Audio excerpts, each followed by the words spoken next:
नमस्कार दोस्तों, मैं फूलचंद यादव। जैसे कि आप हर रोज देखते रहते हैं, EPS 95 पर एक विशेष विवेचना के तौर पर मैं अपनी बात को रखता हूं। दोस्तों, कल राष्ट्रीय राजधानी दिल्ली में जंतर मंतर पर और हमारे वयोवृद्ध EPS 95 के डिमांडर जितने हैं, मांग करने वाले लोग, एक बहुत बड़े पैमाने पर कि आपको यूं बताओ कि पूरा जंतर मंतर जो है पूरा पट चुका था, कहीं तीर रखने की भी जगह नहीं थी। आप देखिए कि इतनी ठंड पड़ रही थी, अचानक घनघोर बारिश भी हुई। बारिश इतनी हुई कि लोग जो है टस से मस नहीं हुए, भीगते रहे। आप सोचिए जो इस समय दिल्ली का तापमान है, वहाँ पर बरसात हो अकारण, तो आप सोचिए कि उस संघर्ष के बारे में क्या कहेंगे। उस बल, पौरुष, पराक्रम के हर मौसम में डटे रहे, साहस के पवारे थे। सबसे हम ये जीत चुके थे, पर मोदी सरकार से हारे थे।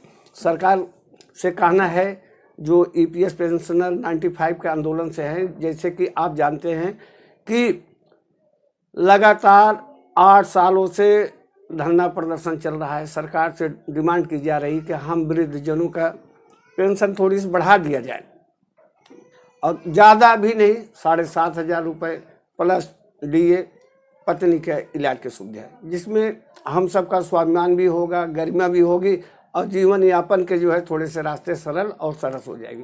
इतनी ही डिमांड के लिए जो NAC के कमांडर हैं अशोक राव जी, और प्रेस क्लब में परसों जो है प्रेस वार्ता करके लोगों को ज्ञापन दिया कि हम 31 जनवरी से जो है रहेंगे। आज फरवरी के आ गया, दूसरा दिन ये श्रमिक आंदोलन चालू हो गया।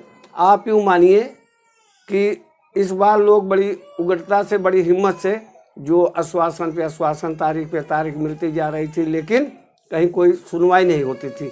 लोगों के जो मनोबल देखा हूँ इस उम्र में, वो कहने लायक था।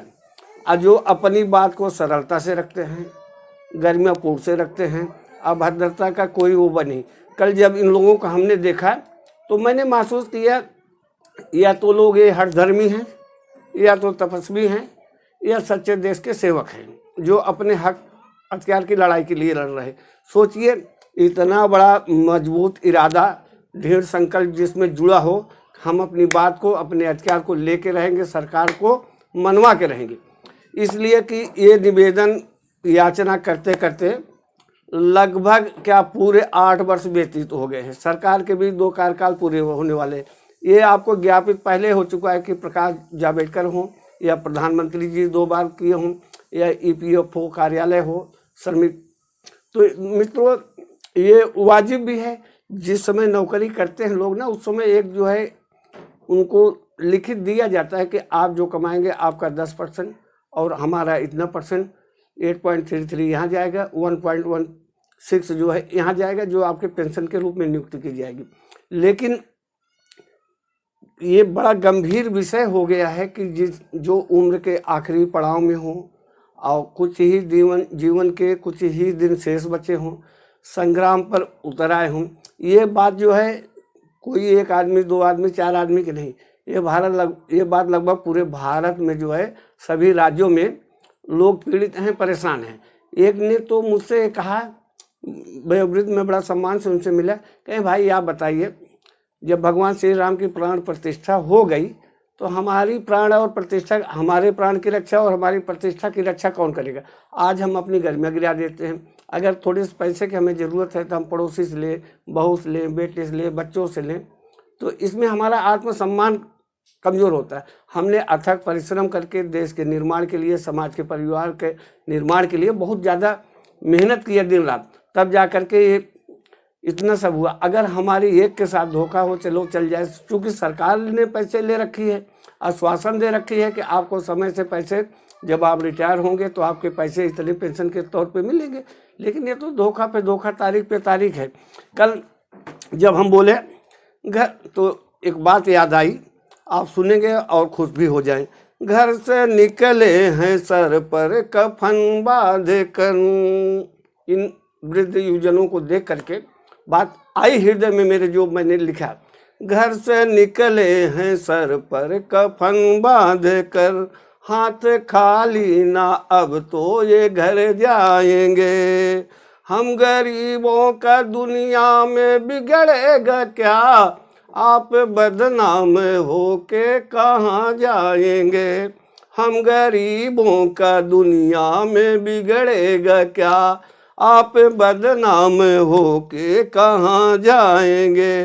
तूने घर ना बजट दिया मोदी जी, तूने घर ना बजट दिया मोदी जी, तेरे दर के सवाली कहाँ जाएंगे। घर से निकले हैं सर पर कफन बांध कर, हाथ खाली ना अब तो ये घर जाएंगे, हम गरीबों का दुनिया में बिगड़ेगा क्या, आप बदनाम होके कहाँ जाएंगे। मित्रों, यह भाव था जो हमने काव्य में संयोजित किया कि हमारा क्या है, हम क्या जाएंगे, आप बदनाम होंगे, झूठे आश्वासन में जाएंगे, झूठे लोगों में गिले जाएंगे।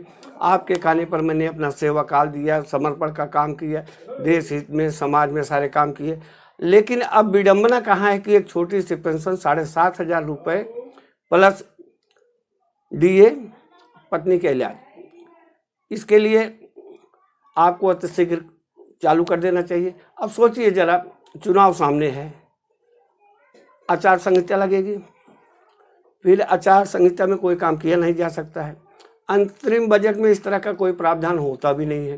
तो मेरे कहने का मतलब है कि जो EPS पेंशनर संघर्ष कर रहे हैं, मात्र 7,500 रुपये न्यूनतम उनको पेंशन प्रदान की जानी चाहिए, प्लस DA प्रदान किया जाना चाहिए, पत्नी का इलाज होना